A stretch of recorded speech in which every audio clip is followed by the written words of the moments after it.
अस्सलामु अलैकुम वरहमतुल्लाहि वबरकातुहू। आज बिस्तर से ही वीडियो को शुरू करते हैं, रात से ही। इस वक्त रात के 3:40 हो रहे हैं। रोज़ाना मेरी रात के 3 बजे से लेकर 5 बजे के बीच में आंख ज़रूर खुलती है। तो मैंने सोचा ये चीज़ मैं आप लोगों के सामने शेयर कर दूं। आप लोगों की भी आंख खुलती होगी, लेकिन आप लोग इसको इत्तेफाक समझते होंगे या फिर आप लोग ये समझते होंगे कि ये एक नॉर्मल सी बात है, हमारी आंख खुल रही है, इसके पीछे कोई रीज़न ही नहीं है। तो मैं आपको बताऊँ, रीज़न नहीं बल्कि बहुत बड़ा राज आप लोगों के सामने शेयर करने वाला हूँ। बहुत ध्यान से आप लोग मेरी बात सुन लो। अगर आपकी रात के 3 बजे से लेकर 5 बजे के बीच में आंख खुलती है, जैसे मेरी रोजाना खुलती है, आपकी जब भी आंख खुले तो आप लोग समझ जाओ अल्लाह तबारक व तआला की तरफ से आपको इशारा मिला है। रात के 3 बजे से लेकर 5 बजे के बीच में रात का तीसरा पहर होता है और तीसरे पहर में फरिश्ते खुद आकर बंदे को उठाते हैं। उस वक्त अल्लाह तबारक व तआला खुद इरशाद फरमाता है, उदऊनी अस्तजिब लकुम, तुम मुझसे मांगो मैं तुम्हें दूंगा। ये दुआ कबूलियत का वक्त है, इसको गफलत में बिल्कुल भी नहीं गुजारना है। जैसे मैं आपको बता रहा हूँ, बिल्कुल इसी तरीके से अगर आपने एक दिन भी काम कर लिया, यानी कि जो जो चीज़ें मैं आपको बताऊँ, रात के 3 बजे से लेकर 5 बजे के बीच में जब भी आपकी आंख खुले तो आप लोग ये काम कर लीजिएगा। इंशाअल्लाह तबारक व तआला इससे आपकी ज़िंदगी पर बहुत ज़्यादा आपको फ़र्क देखने को मिलेगा। लेकिन सबसे पहले हम लोग समझ लेते हैं कि रात के 3 बजे से लेकर और 5 बजे के बीच में हमारी आंख खुलती क्या है, रीज़न क्या है,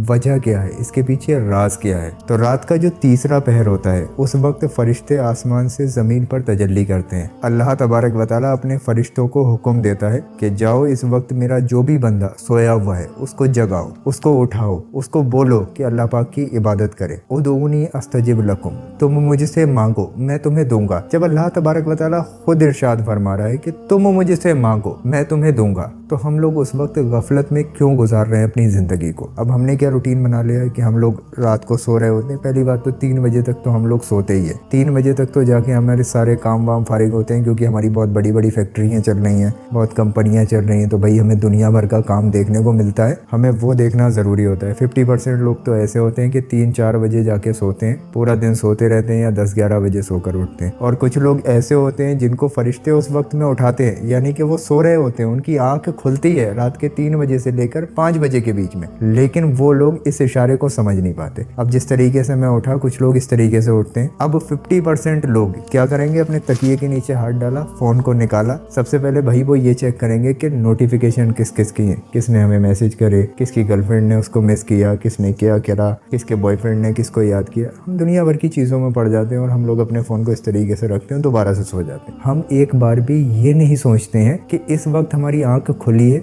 तो खुली क्यों है, हमें क्या करना चाहिए। अगर आपकी आंख नींद में भी खुली है तो ज़्यादा कुछ नहीं कर सकते, तो मैं आपको एक छोटी सी चीज़ बता दूंगा। नींद में ही 3-4 बार पढ़ लेना और दोबारा सो जाना। उसके बाद इंशाअल्लाह तबारक व तआला आप लोग देखेंगे आपकी ज़िंदगी पर आपको इतना ज़्यादा फ़र्क देखने को मिलेगा कि आप लोग खुद हैरान हो जाओगे। अब मेन पॉइंट पर आ जाते हैं कि हमारी जब भी रात के 3 बजे से लेकर 5 बजे के बीच में आँख खुलती है तो हमें करना क्या चाहिए। सबसे पहले आप लोग उठो, अल्लाह पाक का शुक्र अदा करो कि ऐ अल्लाह, तूने मुझे इस दुआ कबूलियत के वक्त में उठाया या मेरी आंख खुली, इसके लिए मैं तेरा शुक्र अदा करता हूँ। ऐ अल्लाह पाक, तेरा लाख लाख बार शुक्र है मेरे मौला कि तूने मुझे ये मौका दिया कि मैं उठ के तेरी इबादत कर सकूँ। सबसे पहली चीज़ तो आपको अल्लाह पाक का शुक्र अदा करना है। उसके बाद अगर आपकी हिम्मत पड़ रही तो आप लोग उठिए, तहज्जुद की नमाज अदा कीजिए। तहज्जुद की नमाज अदा कर लेने के बाद कुछ अमल आते हैं जो मैं आपको बता दूंगा, वो कर लेना। अगर आप लोग तहज्जुद की नमाज अदा नहीं कर सकते, कोई वजह है, नापाक हैं, बीमार हैं, परेशानी में हैं, या फिर कोई भी रीज़न है, अगर आपकी आंख खुली है, अगर आप नमाज अदा नहीं कर सकते, तो बिस्तर पर लेटे लेटे इस्तग़फ़ार करें,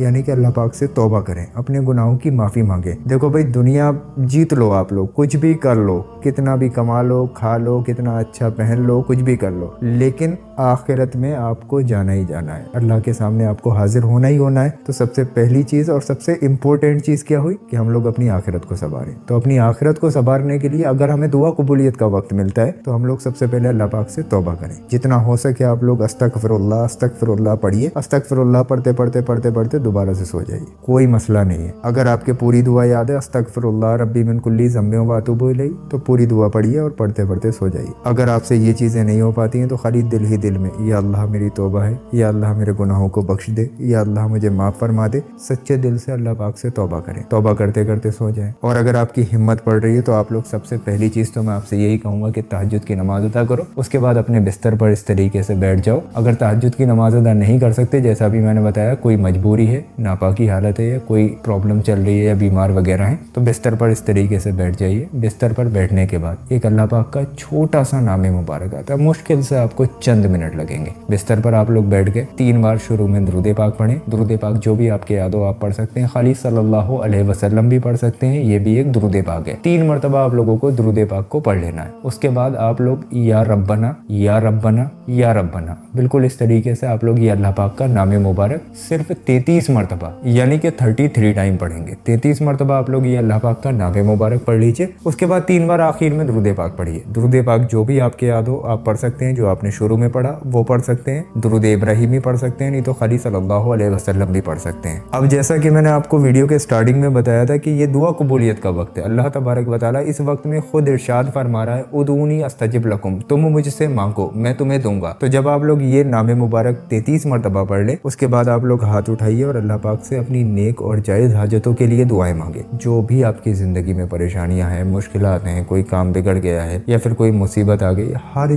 चीज़ के लिए आप लोग दुआ मांगे। इंशाअल्लाह तबारक व तआला यकीन मानिए, ये जो वजीफ़ा मैंने आपको बताया रात के 3 बजे से लेकर 5 बजे के बीच में पढ़ने के बाद आप लोग जो भी अल्लाह पाक से दुआ मांगेंगे, अल्लाह पाक आपकी दुआ को कबूल फरमा लेगा। लिख के ले लो मेरी ये बात, इंशाअल्लाह तबारक व तआला आपकी दुआ ज़रूर अल्लाह की बारगाह में कबूल होगी। तो मैंने आप लोगों के सामने क्लियर कर दिया कि रात के 3 बजे से लेकर 5 बजे के बीच में हमारी आंखें क्यों खुलती है और हमें इस वक्त में क्या करना चाहिए। आप लोग एक दिन ये करके देख लीजिए, अगर आपकी आंख खुलती है तो अपने आप को खुशकिस्मत मानिए। उम्मीद है दोस्तों आप लोग मेरे इस पैगाम को समझ गए होंगे। आपके जितने भी जानने वाले लोग हैं सभी को ये वीडियो शेयर कर दीजिए। लोग गफलत में अपनी जिंदगी को गुजारते हैं, ऐसे ही उठते हैं और दोबारा से सो जाते हैं, उन्हें इल्म भी नहीं होता है कि उनकी आंख खुल क्यों रही। तो उन लोगों तक आप लोग ये वीडियो शेयर जरूर करें। हो सकता है आपकी एक शेयरिंग की वजह से कोई बंदा सच्ची तौबा कर ले। बस यही सोच के आप लोग इस वीडियो को शेयर कर दीजिए। अगर आपको मेरी बात पसंद आई हो और आपको कुछ नया सीखने को मिला हो तो प्लीज इस वीडियो को लाइक जरूर करें। और दोस्तों रुकिए, अभी आप लोग कहीं जाइए मत। ये जो हमने आपकी स्क्रीन पर वीडियो लगाया, ये वीडियो हमारे चैनल का सबसे ज्यादा पावरफुल वीडियो है। इस वीडियो के अंदर गौस पाक के रोज़ा मुबारक के पत्थर की ज़ियारत कराई गई। ये पत्थर आपसे खुद ब खुद वो काम कराता है जो आपके हक में बेहतर हो। तो मेरे कहने से आप लोग इस वीडियो पर क्लिक करके जरूर इस वीडियो को देखें। इंशाअल्लाह तबारक व तआला इससे आपकी तमाम परेशानियां दूर हो जाएंगी।